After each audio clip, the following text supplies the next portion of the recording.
back to my channel.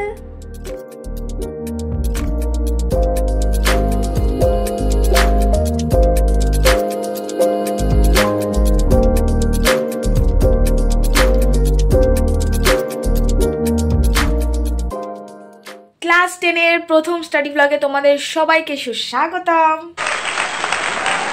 আমার জীবনে তো ল্যাদের অভাব নেই, তার জন্য বছরের 4টে মাস হয়ে গেল আমি কোনো স্টাডি ব্লগ দিইনি। এটা হচ্ছে আমার এই বছরের প্রথম স্টাডি ব্লগ, ক্লাস 10-এ ওঠার পর প্রথম স্টাডি ব্লগ। আমাকে দেখে এরকম করার কিছু নেই। ফার্স্ট কথা তো আমার ঠোঁটে কি একটা হয়েছে আমি বুঝতে পারছি না। সেকেন্ড কথা আমি অনেকটা ওয়েট গেইন করেছি, সেটা তোমরা আমার মুখটা দেখেই বুঝতে পারছো, অনেকটা আমার ওয়েট গেইন হয়ে গেছে for some personal reasons. So first pre-test is knocking the door and খুব তাড়াতাড়ি পরীক্ষা আসতে চলেছে। আজকে আমাদের স্কুলে রুটিন দিল আর 4 দিন পর থেকে আমাদের ফার্স্ট টার্ম এক্সাম শুরু হচ্ছে। আই হোপ তোমাদের স্কুলে শুরু হয়ে গেছে, কিন্তু আমাদের স্কুলে এই বছর অ্যানুয়াল ফাংশন ছিল, সো দ্যাটস ওয়াই এই বছর আমাদের একটু শুরু হতে দেরি হচ্ছে। 7 তারিখ থেকে আমাদের এক্সামটা এবার শুরু হবে। তো তাই জন্য আজকের এই স্টাডি ব্লগে আমি তোমাদের সঙ্গে শেয়ার করব আমার নাইট টাইম স্টাডি রুটিনটা। তোমরা অনেকেই জানো যে আমি রাতে পড়ি। ইয়েস গাইস, কোথায় গেল? হ্যাঁ ইয়েস গাইজ, আমি রাতের বেলা পড়ি। এখন বাজে হচ্ছে রাত্রির 12টা। এখন আমি এই যে পড়তে বসবো রাত্রির 2টো অবধি পড়বো। But the saddest part is আমাদের একদিনে 2টো করে পরীক্ষা। ইয়েস, একদিনে 2টো করে পরীক্ষা। জীবন খারাপ হয়ে যেতে চলেছে পড়তে পড়তে, বাট কি আর করা যাবে। আমি ঠিক করে রেখেছি কি কি পড়বো। জিওগ্রাফি একটুখানি পড়বো, বাংলা কয়েকটা টেক্সট রিডিং মারবো, অ্যান্ড লেটস সি কি কি করা যায়। অঙ্কের মধ্যে কিছু কিছু প্র্যাকটিস আজকে করতে হবে। আমি সব মিলিয়ে মিশিয়ে একটু একটু করে করছি, মানে যেহেতু সব করতেই হবে, পরীক্ষা আসছে তো ফেলে রাখলে আর হবে না। সারা বছর পড়েছি, বাট পরীক্ষার আগের পড়াটা অনেক বেশি করে পড়তে হয়। সো চলো, এখন 12টা বাজে, রাত্রি 12টা দিয়ে স্টাডি ব্লগটা স্টার্ট করি। লেটস সি কি কি পড়ি, কি কি তোমাদের সঙ্গে দেখাতে পারি। যাবে না, মেনলি আমি কথাই বলবো আজকে স্টাডি ব্লগে, কারণ অন্যান্য স্টাডি ব্লগে ভয়েস ওভার যায়, বাট আজকে আমি কোনো ভয়েস ওভার না, আজকে আমি কথা বলবো। So let's start.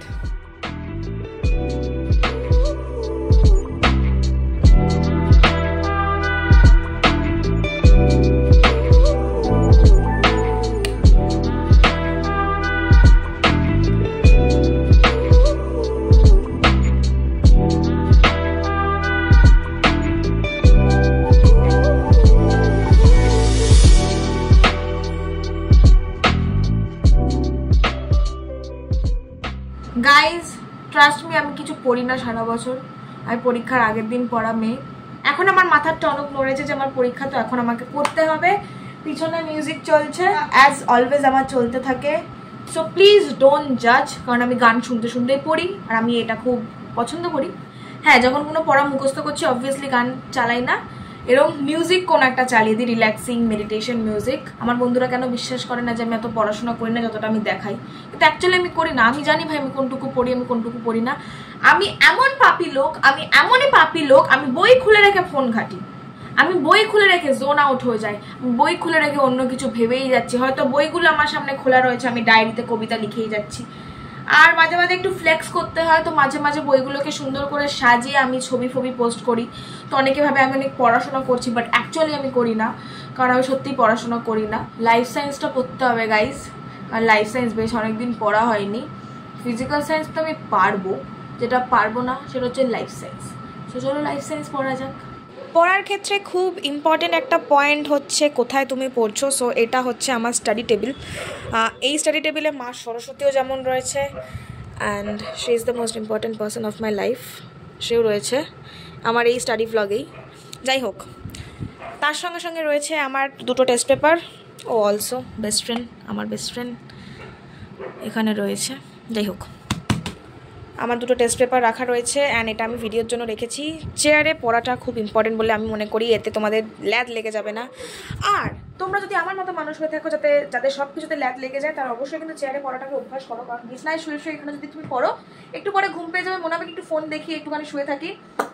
সো এই বাড়িতে আসার পর থেকে, নতুন ফ্ল্যাটে শিফট করার পর থেকে আমি এই চেয়ার হচ্ছে আমার সঙ্গের সাথী, এই চেয়ারে এখন আমি পড়বো। গাইজ যখন পড়তে বসবে এই একটা বই নেবে, তার সঙ্গে নেবে হচ্ছে এরম একটা হাইলাইটার, তার সঙ্গে নেবে এরম একটা pen, and you are good to go. এই বইটাকে খুলবে অ্যান্ড দেন পড়া জাস্ট স্টার্ট করে দেবে। যখন তুমি বুঝতে পারবে যে এই কোয়েশ্চেনগুলো তোমার স্কুল থেকে সাজেশন দিয়েছে বা এই কোয়েশ্চেনগুলো আমাকে বেশি জোর দিতে হবে, সেগুলো হাইলাইট করবে। আর যদি পড়ার মাঝে কোনো ইম্পর্টেন্ট নাম পেয়ে যাও বা ইম্পর্টেন্ট শর্ট কোয়েশ্চেন পেয়ে যাও, পেন দিয়ে দাগিয়ে দিতে পারো। অনেকে পেন দিয়ে কমফোর্টেবল হয় না, then you guys can use pencil also. আমার কাছে আছে এখন হচ্ছে চৌধুরী ভট্টাচার্য সাঁতরার জীবন বিজ্ঞান বই। আই হোপ তোমরা বেশিরভাগ এটাই পড়ো, যারা 9-10-এ পড়ো তারা আই হোপ এটাই পড়ো। মোটামুটি আমার রেডি রয়েছে, কিন্তু দেখো ফার্স্ট চ্যাপ্টার বেশ অনেকদিন আমার রিভিশন করা হয়নি, সো একবার তো অবভিয়াসলি ফার্স্ট থেকে রিভিশন করা শুরু করতেই হবে। আর একটা জিনিস এখন যেহেতু পরীক্ষা, তো আমি গরু গাধার মধ্যে পুরো বইটা রিডিং করতে বসবো না। রিডিং যেটুকু পড়া ছিল সেগুলো আমি সারা বছর পড়েছি, সেগুলো আমি ক্লাসে বুঝেছি। এখন আমি ইম্পর্টেন্ট পার্টগুলো পড়বো এবং যেগুলো আসার সম্ভাবনা বেশি সেইগুলোতে বেশি জোর দেবো। তারপর যখন আমার টাইম পড়ে থাকবে তখন আমি হচ্ছে আদারওয়াইজ কোয়েশ্চেন পড়বো, বাট যেগুলো ইম্পর্টেন্ট সেগুলোতে কিন্তু বেশি জোর দিতে হয় পরীক্ষার আগে। লেটস সি কতক্ষণ পড়ি। মোটামুটি প্ল্যানিং আছে 40 মিনিট মতো পড়বো, যতটা হবে ততটা। আবার কালকে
আমার লাইফ সায়েন্স পড়াটা ডান।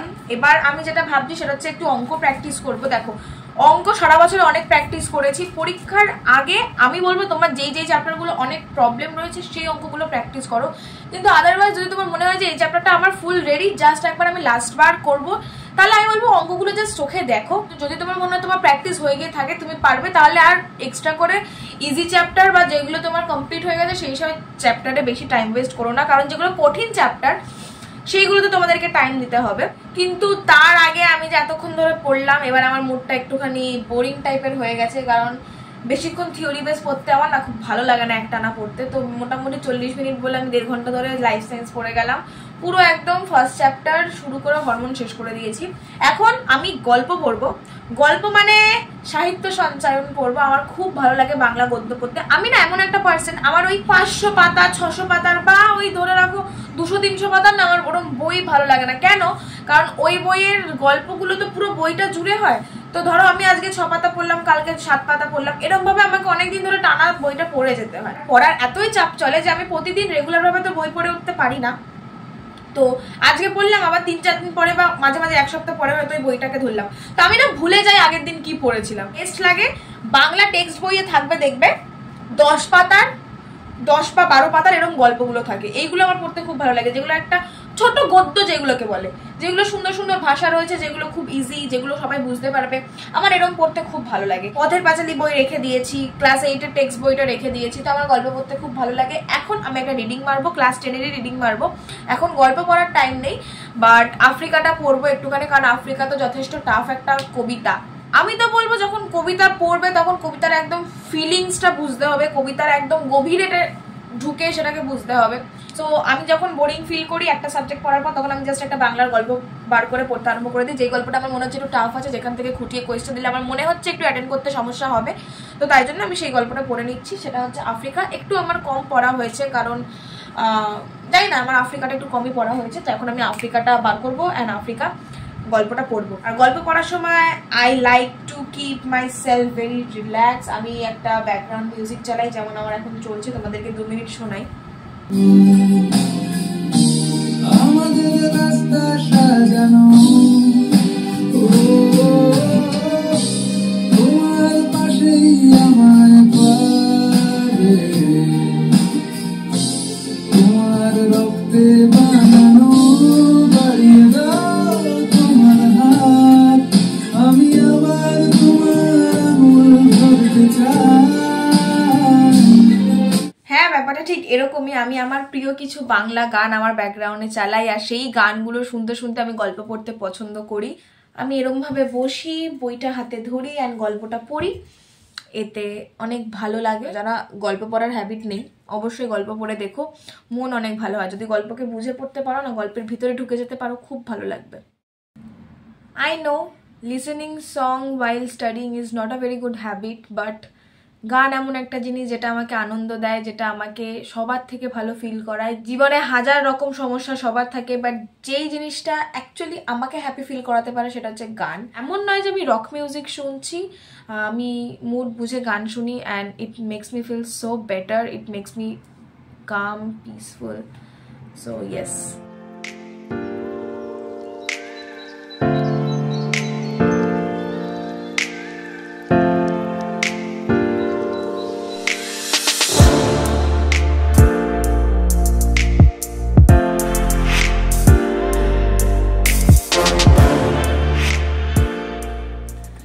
আগে বাংলা সাবজেক্টটাকে অতটাও ভালোবাসতাম না, কিন্তু যেদিন থেকে বাংলার মানে বুঝতে শুরু করেছি, যেদিন থেকে বাংলার প্রতিটা ওয়ার্ডকে ফিল করতে শুরু করেছি, সেদিন থেকে সত্যিই বাংলা পড়তে খুব ভালো লাগে। তেমন দেখো, আজকে আমি ভাবলাম শুধু আফ্রিকাটা রিডিং পড়বো, আফ্রিকাটার একটু কোয়েশ্চেন গুলো পড়বো, কোয়েশ্চেন না মানে রিডিং গুলোই আর কি ভালো করে পড়ে রেখে দেবো। কিন্তু আমার কি মনে হলো, আমি বাকি 2-3টে আরো গল্প পড়ে নিলাম এই বই থেকে। তো এই পড়ে এখন অলরেডি 2:10 হয়ে গেছে, প্রায় 2:30 বাজতে যায়। এখন আমি ভিডিও করছি 2:22, অনেকটাই রাত হয়ে গেছে। এখন আমার পক্ষে সম্ভব না আর অঙ্ক করা বা অঙ্ক দেখা। আর একটা জিনিস করব, সেটা হচ্ছে ইংলিশের ফ্রেজাল ভার্ব গুলো দেখবো। আমরা জানি যে এত কিছু পেন্ডিং রয়েছে, কিন্তু কখন টাইম ম্যানেজমেন্ট করে কি করবো আমরা বুঝে উঠতে পারি না। তো আমি তোমাদেরকে এইগুলো বলবো যে দেখো, এইগুলো সবই আমাদেরকে করতে হয়। ইংলিশে রাইটিং পড়তে হয়, এটার লাইফ সায়েন্সের ছবি প্র্যাকটিস করতে হয়, ফিজিক্যাল সায়েন্সের নিউমেরিক্যাল প্র্যাকটিস করতে হয়, অঙ্কে উপপাদ্য করতে হয়। এইগুলো আমি বলবো এই টাইপের যে এক্সট্রা টাইমগুলো বেরিয়ে যায়, সেই টাইমগুলোকে ইউটিলাইজ করে নিতে। এখন আমার কাছে মোটামুটি টাইম রয়েছে খুব অল্প। তো এই টাইমটায় আমি এমন পড়া করবো যেই পড়াগুলোকে আমাকে বেশি জোর দিয়ে করতে হবে না, উপর উপর করলে হয়ে যাবে, বেশি টাইম লাগবে না। তো চলো দেখে নি। বেসিক্যালি ফ্রেজাল ভার্ব তো অনেক রয়েছে, গ্রুপ ভার্বস, ফ্রেজাল ভার্ব যাই বলো, এইগুলো তো মুখস্থ করতে হয়। যারা 7-8-এ পড়ো তারা জিনিসটা বুঝবে না, যারা 9-10-এ পড়ো তারা জিনিসটা বুঝবে। তো ফ্রেজাল, সো আমি একটা ভালো কাজ করেছি, সেটা হচ্ছে প্রিভিয়াস ইয়ার, মোটামুটি এখানে রয়েছে ধরো 2002-03 থেকে মাধ্যমিকের কোয়েশ্চেন গুলো থেকে যেই যেই ফ্রেজাল ভার্ব গুলো সেই বছর থেকে এসেছে, পুরো একদম আগের বছর অব্দি সবকটা আমি এই আমার ইংলিশ খাতা রয়েছে, এটার মধ্যে আমি নোট ডাউন করেছি। ঠিক আছে, অনেকগুলো হয়েছে। এবার এমনিতে তো অনেক রয়েছে, সব তো দেখো আর আসে না, আমাদের নিজেদের একটু বুঝে নিতে হয় কোনগুলো ইম্পর্টেন্ট। তো আমি আগের বছর কোয়েশ্চেন প্যাটার্ন ফলো করে যেটা দেখলাম যে মোটামুটি এই কটা করলে আমার হয়ে যাবে। এখানে ধরে রাখো তাও কটা হবে টোটাল 2 পেজ মিলে 50 থেকে 55টা মতো হবে বা 40টা। তো আমি এই কয়েকটাই পড়বো, অ্যান্ড মুখস্থ তুমি বাই চান্স ভুলেও যাও তাও মোটামুটি আমি দেখে লিখে দিতে পারি, মানে আন্দাজে বলবো না, বাট আমি একটু বুঝে বুঝে বানিয়ে লিখে দিতে পারি কোনটা কোনটার সঙ্গে যায়।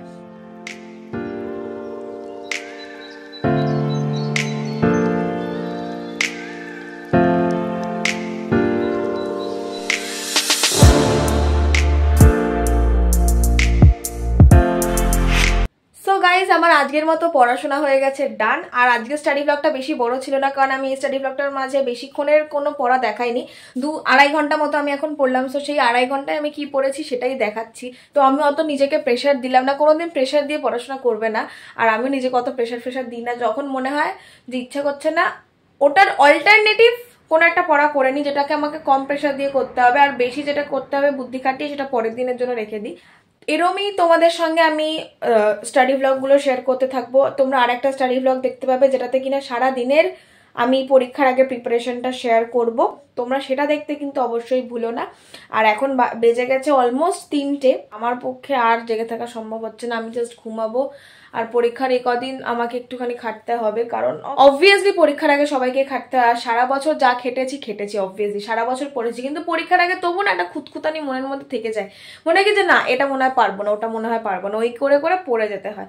আমি আগেই বললাম আমি অনেকটা ওয়েট গেইন করেছি, আমার একটুখানি শরীরটা একটু খারাপই চলছে।